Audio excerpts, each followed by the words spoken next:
Alright, welcome back, ladies and gentlemen, to the Chupacabra's lair. I'm your host, Larry, and we're back to check out another game that just recently released, The City of Brass. And I have a question for you folks at home. Have you ever wanted to play a game that was ostensibly like a medieval Indiana Jones simulator, filled with magic, zombies, and a cursed city that kind of hates you and wants to kill you and make you into one of those zombies?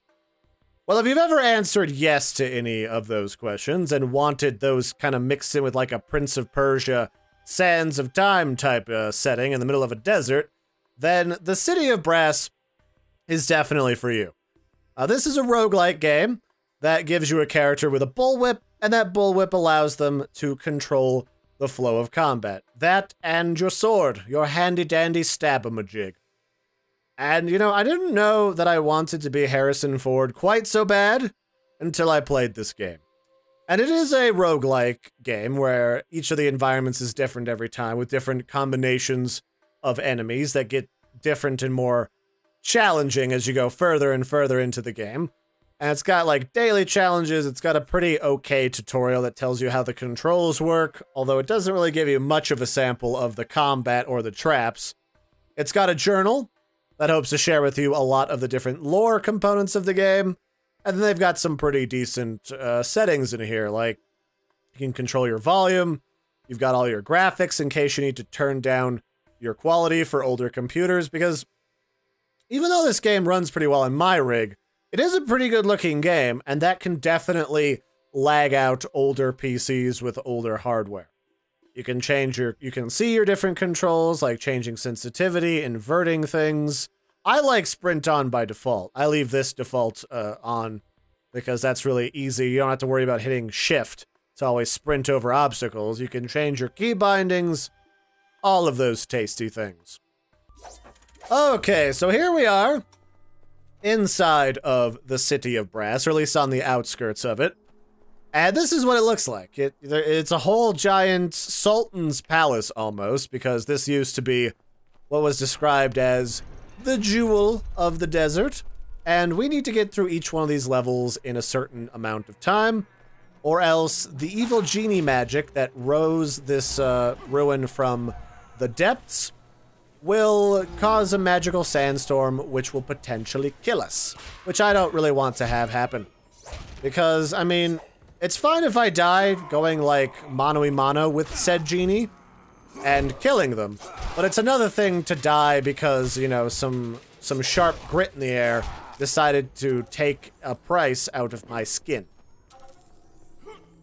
So a lot of the combat is like what you just saw there, where, is this a trap? That is a trap. If you see bones inside of a chest, there's no gold, there's just an old rotting zombie in there. But yeah, a lot of the combat in this game is going to look like that, where you use your whip to take the feet out from under an enemy, and then you work on slowly murderizing them.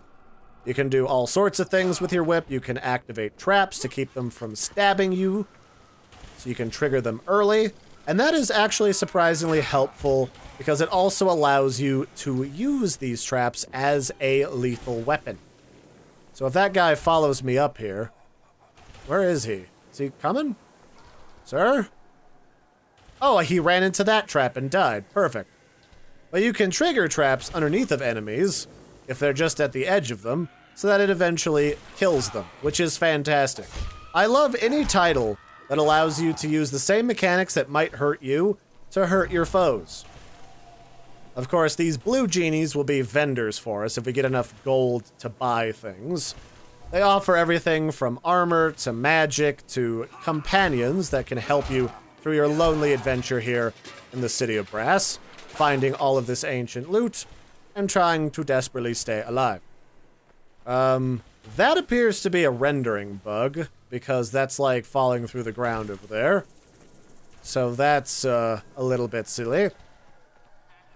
And then the other couple of things you can do in this game with these enemies is, if they have a weapon, like this guy, I think his shtick is he just reaches out and kind of grabs at you.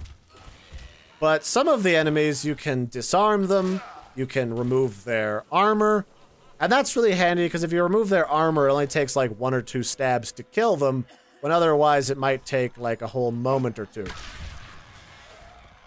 You can also huck things like these. I think this is supposed to be like a gourd or a barrel filled with oil that can kill people, which is really nice for using on these cage-headed dudes. Because the cage-headed dudes, they don't, you know, they're already pre-disarmed because, you know, they don't have any arms. But at the same time, I feel like the cage on their head makes them harder to crowd control with your whip, so it's nice to just chuck shit at them. If at all possible, like this dude. I'll just kill you. There we go. Nothing good down here, though. Something else that's super important is things that are normally out of reach are always in reach, thanks to your handy-dandy bullwhip. It slices, it dices, it takes the feet out from under people. It's the bullwhip from Ronco. Okay, that did not work like I had intended. Hey, boys, you want to come over here, away from that dude, where I can kill you? There's an example. I can take his sword out of his hands and deal with him really easily.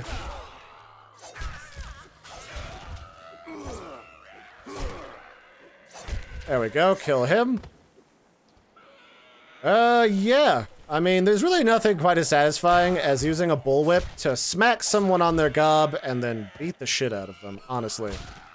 Especially once you start to get into the swing of things and really do like a fast, high clutch maneuver with that.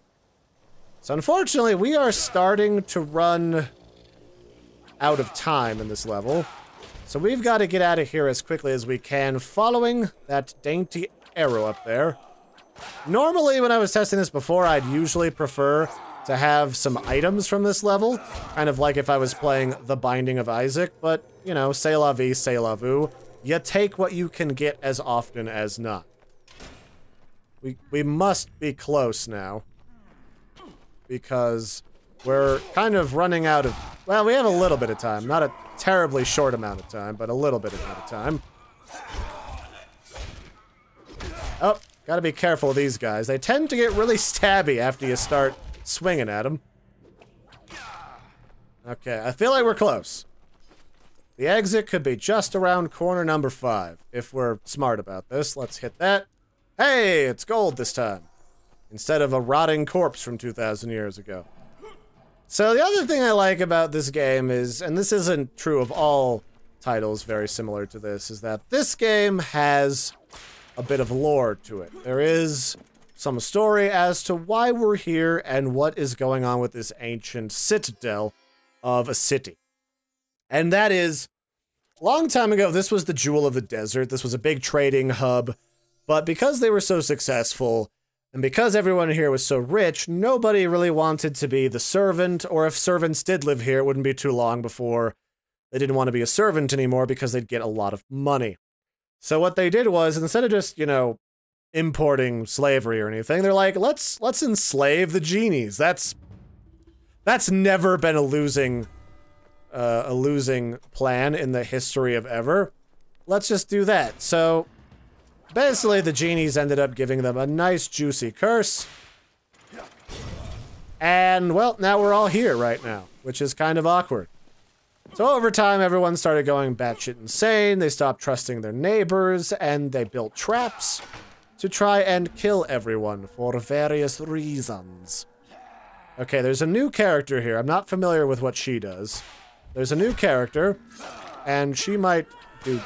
Oh, she's got magic. Yeah, she's got some magic. Although she doesn't seem like people. She seems like she might be a magical entity of some variety. So I'm just gonna do the old-fashioned thing and hit her with fire. Perfect. That's exactly what we wanted. Okay, so there's like evil jinns or genies. I guess there's an alternate pronunciation of genie as jinn, or maybe that's like an evil spirit genie. I'm not 100% certain, but there's clearly some magical stuff happening right now, so we're in virgin genie territory as far as my experience in the game is concerned. And I have a bunch of money now. Like, I could definitely go for an upgrade or two if we can find a genie with something that looks tasty. And basically, your biggest, most important resource in this game that I would be more concerned with than getting loot is definitely... Oh, hello, this is new too. This is a trapdoor filled with spikes. We'll just hop over you. Oh, there's more spikes down there. There's a whole walkway of spikes over... Oh!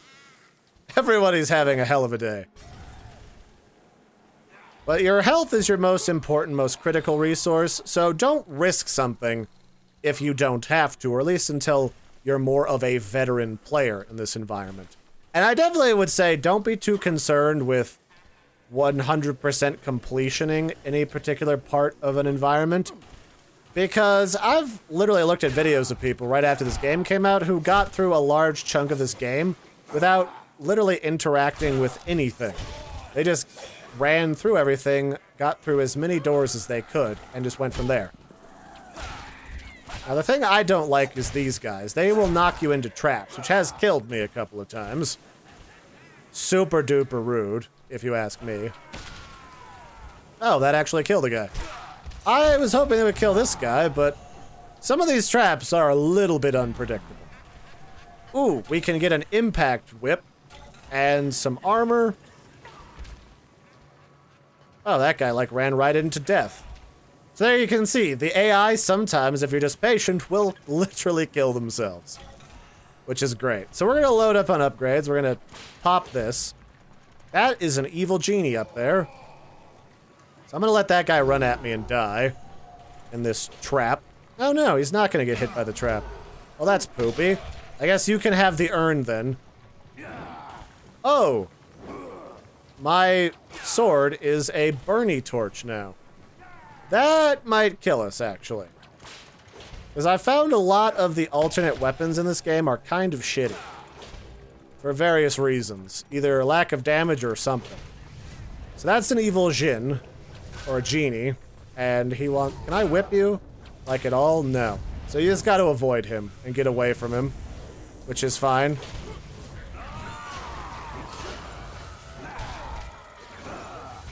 Oh, there you go. The enemies are fighting each other. Fantastic. And I think, you know what, the burning might be really useful, because look at that. Like, you just tap them once, then you can get out of their range of damage, and they'll literally kill themselves. Alright, this is, you know, I find a lot of what's in this game to be exceptionally satisfying. Like, between the whips and the swords, like, most of this is great. Like, there's an ice whip that I got when I first started playing this, would just freeze people in place no matter where you hit them. There's a lot of really cool upgrades, and I would totally recommend checking this game out for yourselves at home. So yeah, in order to free this city, we basically need to free the 3 genies, the big powerful ones that keep it running. I don't know if that's these mini-bosses or if it's this end boss here, but this is the progression system right here that you can see. So, this is a boss, or what is supposed to be a boss, and this will probably fuck us right up. Find and defeat the gatekeeper, else you can't get out. Straightforward enough. Okay, what has this got for us? Disarm traps, what's the wish give us? Same thing, disable traps. That's probably not gonna work, though. So I gotta wait for this to reset before I can get in that door. Perfect. I think about the only thing that I have a real complaint from in this game is that a lot- Ooh, hello, what's this? That's a backstab thing. I'm not sneaky enough to use that. Enemies tend to see me coming or hear me coming. But I think my only qualm in this game is the fact that occasionally, like, things in this game will, like, the different traps will just spawn really crappily, and you'll just be kind of screwed out of survival simply because you just had, like, really bad luck with how things spawned. Okay, that's a trap. That's fine. And as you can see, oh, what is that? Oh, wait, the poison goes through walls. Are you serious? That's shitty. That could use fixing, but you can just kind of get dicked over by simply the way that the environment spawns, where there's no way to get through an area without taking massive amounts of damage. And I've encountered that several times when I was checking this game out when I first downloaded it the other night. So that whole thing is a little on the annoying and awkward side. So you're new. I don't know what your shtick is, but you're about to explode, my dear. And that's an evil genie. That's just gonna be what it's gonna be, I guess. Who's up here? There's a guy. Alright, you come up here so I can hit you and burn you alive. Oh, look at that guy go. He's like the shield dude. He just looks like a proper Spartan Roman warrior thing going on there. Alright, this is potentially going to be a little bit hairier than I want. Let's trigger that before I go. Maybe that'll make my life a little easier. Is that genie still shooting at me? It kinda is. Ugh. Things are getting a little bit too spicy for me here. Okay, that's an archer, it looks like. That's actually not as bad as I thought it was. Nice. Alright, let's walk the line here. Smack you in the gob, so you burn alive. Ah! So this is actually a really nice upgrade. I love this torch so far. We've got to find the boss, though. I'm not sure where the boss might be hiding from me. I'm a little bit concerned to find out. It looks like it's past the shield dude, who probably wants to kill the hell out of me.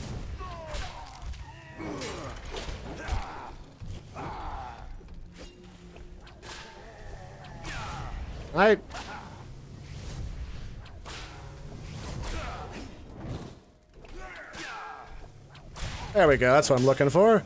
Let's burn you up a little bit. Is this the boss? This actually might be the boss. Which is definitely manageable, considering we have this whip.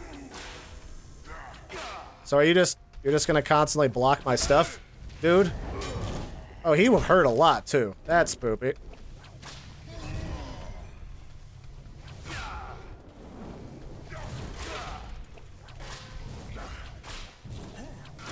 Can I disarm you, in fact? That's a good question. There we go. Alright, we got him. And he dropped an axe, which I can't have. So let's just get out of here. Because I don't have a lot of health yet. But yeah, this is the City of Brass. It's a fantastic game. I only had that one qualm about it, and that's really about it. Oh, I can bank an item. Screw it. I don't need to bank stuff. It's a little early in the game for that, but I think we can just mosey on out of here now. So, what do we got? Is that the exit? That looks like it could be the exit. Let's vault over this. No! No, no. Okay. That was almost our death right there. Oh, shit. Okay, well, we got nailed by an archer, but that wasn't bad. I mean, we killed the first boss, we got through 3 levels, which is a lot better than I did before. So yeah, I hope you guys enjoy. This is a really fun game. Like, I think it needs a little bit of refinement for things like that poison gas coming through the wall, but all things considered, it's got a story when it doesn't necessarily need it. It's got a lot of enemies. It's got a fun mechanic when you're dealing with that whip, and I think it's fantastic. So that's it for this one, ladies and gentlemen. I've been your host, Larry. This has been The City of Brass, out now in early access. I might play some more of this as I get better at it, and until next time, don't be a stranger, and toodaloo, everybody.